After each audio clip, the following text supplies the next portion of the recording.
Hello friends, তোমরা সবাই কেমন আছো? আশা করছি ভালো আছো। আমরাও ভালো আছি। ভিডিওর থাম্বনেল এবং টাইটেল দেখে তোমরা নিশ্চয়ই বুঝতে পারছো ভিডিওটা যে কী সংক্রান্ত।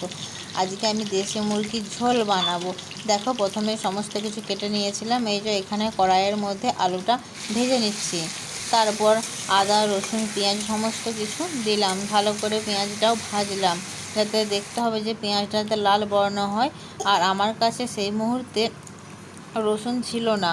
আমরা ভেবেছিলাম ছিল, তারপর বাড়িতে দেখলাম রসুন নেই। তাই সেই জন্য বাড়িতে দেখলাম পেস্ট আছে, ওই জন্য পেস্ট দিয়ে বানালাম। এই পেস্ট দিয়ে কিন্তু আমি ফার্স্ট টাইম মাংসের ঝোল বানাবো।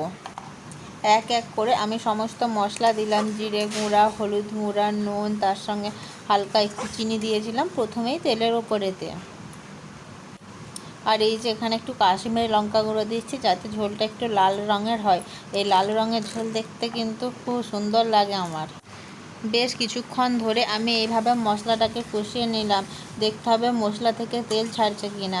কষানোর পর এরপর মাংসটা আমি দিয়ে দিলাম। বেশ মাংসটাও ভালোভাবে কষিয়ে নিতে হবে। বেশ কিছুক্ষণ ধরে নাড়াচাড়া করার পর মাংসটাও বেশ ভালোভাবে কষিয়ে নেবো। মাংসর সঙ্গে আলুটাও দিয়ে দিয়েছি, যাতে তাড়াতাড়ি মাংসর সঙ্গে আলুটাও সিদ্ধ হয়ে যায়। এরপর একটু হালকা আঁচে মাংসটাকে ঢাকা দিয়ে রাখলাম। এরপর আমি ঢাকা দেওয়ার পর বেশ কষিয়ে নেওয়ার পর জল দিয়ে দিলাম। দেখতে পাচ্ছ তোমরা কালারটা কীরকম হয়েছে। এরপর গ্যাসটাকে খুব হালকা ফ্লেমে বসিয়ে রাখলাম। মাংসর ঝোলটা বেশ হালকা ফ্লেমে বসানোর পর কিছুক্ষণ ধরে ফুটে ফুটে মাংসের ঝোলটি তৈরি হয়ে গিয়েছে। দেখো বন্ধুরা, আমার মেয়ে মাংস নিয়ে খেতে বসে গিয়েছে। ঝাল ছাড়াই রান্না করেছি, একদমই লঙ্কা দিইনি। সোনামা, কেমন রান্না হয়েছে মাংসটা খেতে? ভালো হয়েছে? আচ্ছা, তোমার হাঁটা দেখি সোনা, কেমন করে খাচ্ছ? বাবা রে সোনা, কেমন হয়েছে খেতে? খুব ভালো হয়েছে বলে বাবা।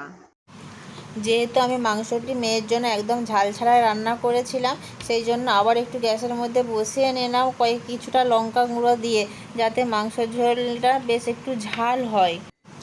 কিছুক্ষণ পর মাংসের ঝোলটিও রেডি হয়ে গিয়েছিল একদম সম্পূর্ণভাবে। তারপর আমরাও দুপুরে খাবার খেতে বসেছি। আমার হাজব্যান্ডের মুখ থেকে শোনো। বন্ধুরা, আজকে সাথী যে চিকেন কারিটি রান্না করেছে আপনাদের ভিডিওতে আগেই দেখিয়েছে, তো আমি এখন খেয়ে দেখছি। সত্যি খুব সুস্বাদু হয়েছে, অসাধারণ টেস্ট। সেই সঙ্গে এই চিকেনের লেগ পিস খেতে আমার খুবই ভালো লাগে। সেই সঙ্গে স্যুপটিও খুব সুন্দর হয়েছে। তো কীভাবে বানালো সেটা আপনাদের অবশ্যই জানিয়েছি। যদি আপনারা চান, আপনারাও বাড়িতে এইভাবে বানিয়ে খুব সহজেই খেতে পারেন। ভিডিওটি যদি তোমাদের ভালো লেগে থাকে অবশ্যই লাইক, কমেন্ট, সাবস্ক্রাইব করে দিও। টাটা।